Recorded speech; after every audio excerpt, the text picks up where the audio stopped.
भाग्य का लिखा कभी नहीं मिटता। प्रस्तावना।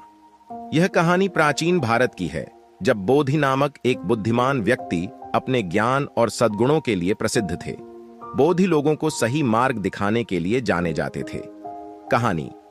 एक बार की बात है, एक छोटे से गांव में एक गरीब किसान रहता था जिसका नाम रमेश था। रमेश बहुत मेहनती था और अपनी मेहनत से ही अपनी और अपने परिवार की गुजर बसर करता था।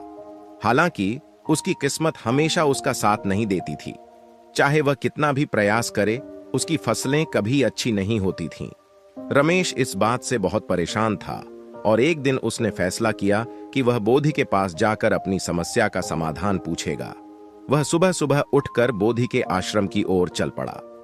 जब वह बोधि के पास पहुंचा तो उसने अपनी सारी व्यथा उन्हें सुनाई और पूछा, गुरुजी, मैं कितनी भी मेहनत कर लूं, मेरी फसलें कभी अच्छी नहीं होती। ऐसा क्यों है? क्या मेरा भाग्य ही खराब है? बोधि मुस्कुराए और रमेश से बोले, पुत्र, भाग्य का लिखा कभी नहीं मिटता, लेकिन इसका यह मतलब नहीं कि हम अपने प्रयासों को छोड़ दें। हर इंसान का भाग्य उसके कर्मों से भी प्रभावित होता है। अगर तुम सच्चे मन से और पूरी निष्ठा से अपने काम को करते रहोगे, तो अवश्य ही तुम्हारे भाग्य में भी परिवर्तन आएगा। बोधि ने रमेश को एक छोटी सी कहानी सुनाई।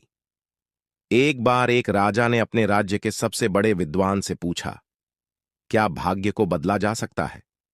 विद्वान ने उत्तर दिया, राजन, भाग्य अपने आप में अपरिवर्तनीय है, लेकिन कर्म से हम अपने भविष्य को संवार सकते हैं। राजा ने इस पर विश्वास कर लिया और अपने राज्य में सभी को यह संदेश देने का आदेश दिया कि वे अपने कर्मों में विश्वास रखें और मेहनत करें।